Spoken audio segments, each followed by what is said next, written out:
تو وہ جس طرح ہمیشہ عورتوں کے خلاف زبان استعمال کرتا ہے اس نے پھر سے کی. ڈاکٹر زرکا نے سینیٹر ڈاکٹر زرکا نے جواب دیا. ان کی 2 کلینکس وہ بند کر دی. یعنی اس سطح پہ کون کرتا ہے؟ ہماری ڈاکٹر سیما ایم پی کراچی کی، ان کے گھر پہنچ کے ان کی کلینک اس کو بند کر دیا. ہماری سمابیہ ایکس ایم پی، اس کے گھر کے اوپر پولیس پہنچ گئی. یعنی یہ کبھی ہوا ہے کیا؟ یہ کوئی دہشت گرد ہیں، یہ کوئی کسی انتشار میں ہیں، یہ انہوں نے کیا ہے؟ تو ایسے ہے کہ آپ تحریک انصاف کے آپ کوئی ممبر ہی ہوں، سپورٹر ہی ہوں، یہی کافی ہے. آپ کی بزنس بھی بند ہو جائے گی، آپ کو جیلوں میں بھی ڈال دیں گے، جھوٹے پرچے بھی ہو جائیں گے. یعنی صرف اب کوئی ضرورت نہیں ہے آپ کو کہ آپ نے کوئی جرم کرنا ہے. اس ملک میں اب جرم ہو گیا ہے تحریک انصاف کا ممبر ہونا، سپورٹر ہونا. کہ یہ نہیں دیکھ رہے کہ اس سے نقصان کس کو ہو رہا ہے. کوئی فکر نہیں ہے کہ ملک کو کیا نقصان ہوگا. جو انہوں نے کیسز میرے اوپر اٹھائے ہوئے ہیں ذرا وہ سن لیں. سب سے جو قوم کے سامنے، کیونکہ اللہ الحق ہے، میرا ایمان ہے، ایمان ہی ہے، تو میں یہ سارے ایک طرف کھڑے ہو گئے ہیں، اسٹیبلشمنٹ ساتھ کھڑی ہو گئی ہے، اکیلا ان کا مقابلہ کر رہا ہوں. صرف توحید پہ، لا الہ الا اللہ پہ، ایمان اللہ پہ ہے.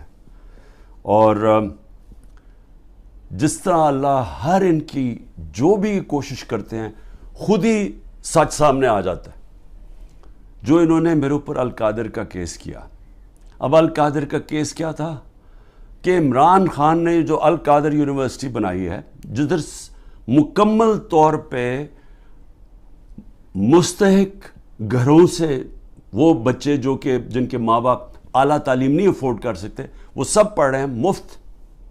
اور میں بتا چکا ہوں سیرت نبی کو ہم نے بنایا کہ فیوچر لیڈرز بنے، تربیت ہو ان کو، اور ساتھ ساتھ اس کے ٹیکنالوجی بھی. یہ ہے اس کا جو ویژن ہے یونیورسٹی کا.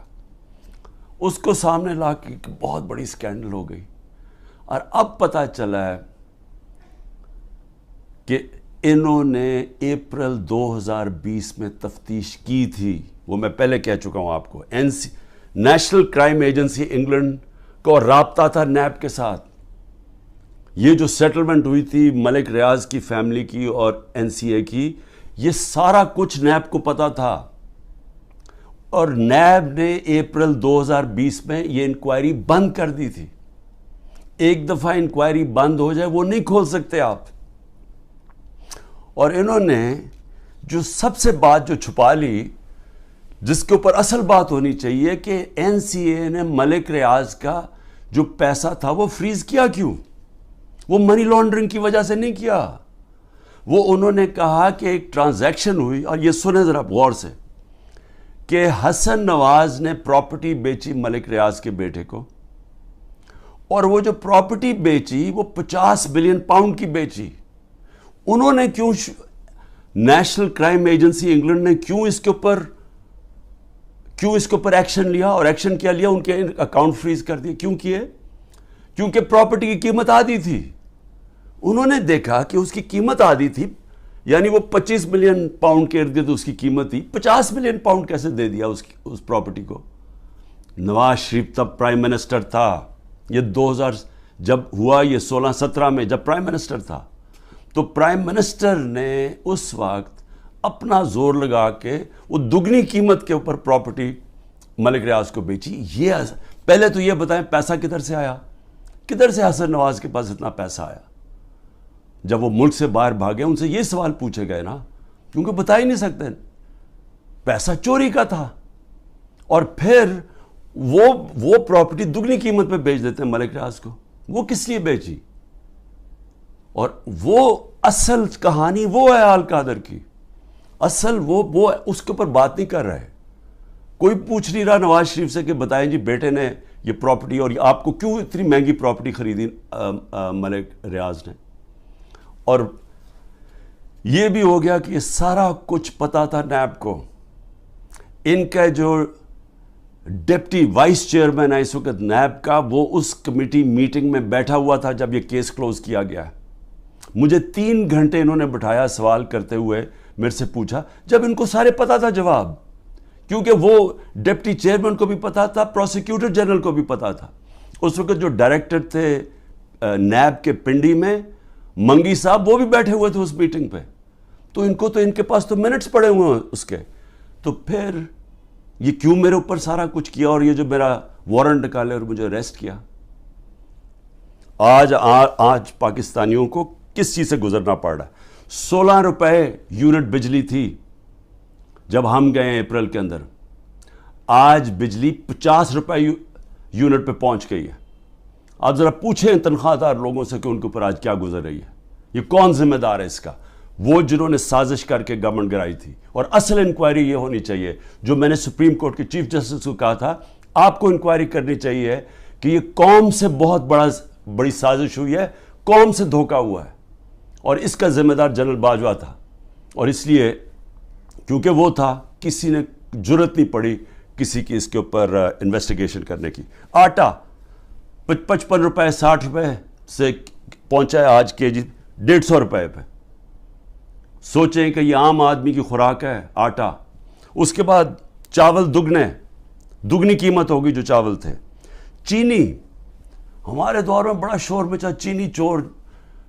ہم نے انکوائری کروائی، چینی کی قیمت 80 روپے تھی، آج چینی 160 روپے پہ پہنچ گئی ہے. سارے جو بڑے بڑے شوگر مل مافیا ہیں وہ سارے بیٹھے ہوئے ہیں آج گورنمنٹ کے اندر. اور پھر یہ دودھ بڑا ضروری ہے کیونکہ بچوں کے لیے بہت ضروری ہے. 150 روپے لیٹر سے گیا 230 روپے لیٹر پہ. اور دال جو عام آدمی کھاتا ہے 310 روپے سے 520 روپے پہ گئی ہے. 310 روپے کے جی سے 520 روپے کے جی پہ دال گئی ہے. یہ عام لوگوں کے کھانے کی چیزیں ہیں. یہ ذرا بتائیں کہ کون ذمہ دار ہے جس نے یہ جو ساری سازش ہوئی تھی. اور انشاءاللہ جب بھی انکوائری ہوگی ثابت ہوگا کہ بہت بڑی ایک چلتی ہوئی حکومت کو مشکل وقت سے جو پاکستان کو نکالتی گئی اس کو گرا کے تو یہ ہوا. یہ واحد پارٹی ہے پاکستان کی تاریخ میں جس نے پہلی دفعہ خواتین کو پولیٹکس میں لے کے آئیں. انہوں نے شرکت کرنی شروع کی، جلسوں کے اندر عورتیں آئیں، فیملیز آئیں. یہ پہلی دفعہ ہوا ہے ہمارے ملک میں. یہ خوشائن چیز ہے کہ ملک کی جتنی بڑی پارٹیسپیشن ہوگی پولیٹکس کے اندر اتنا بہتر وہ احتساب کریں گے حکمرانوں کا. جتنی زیادہ بڑی ٹرن آؤٹ ہوگی اس کا مطلب کہ عوام نظر رکھ رہی ہے حکمرانوں کے اوپر. تو اصل تو ڈیموکریسی کا مطلب ہی یہ ہے کہ عوام احتساب کرتی ہے، جو حکومت کرتے ہیں وہ دیکھتی ہیں ان کا. تو عوام تو آج پہلی دفعہ نکل رہی ہے، اس طرح ٹرن آؤٹ ہو رہا ہے، عورتیں نکل رہی ہیں. اور ان عورتوں کے اوپر جان کے یہ تشدد کیا جا رہا ہے باقی عورتوں کو ڈرانے کے لیے کہ وہ نہ گھروں سے نکلیں، کہ وہ چپ کر کے سہم کے بیٹھ جائیں. تو کدھر گئی ہیں ہیومن رائٹس جو عورتوں کو ریپرزینٹ کرتی تھیں؟ کدھر ہیں وہ عورتیں؟ کیوں نہیں بول رہی؟ یہ جو ظلم ہو رہا ہے ان عورتوں کے اوپر، وہ بیچاری صنم اور طیبہ، وہ تو تحریک انصاف میں ان کا کوئی عہدہ نہیں ہے، ان کو جیلوں میں ڈالا ہوا ہے. وہ صنم کے خامد آیا، اس کو پکڑ کے لے گئے. اب ان کا گھر میں بچہ ہے، وہ کیا کرے گا؟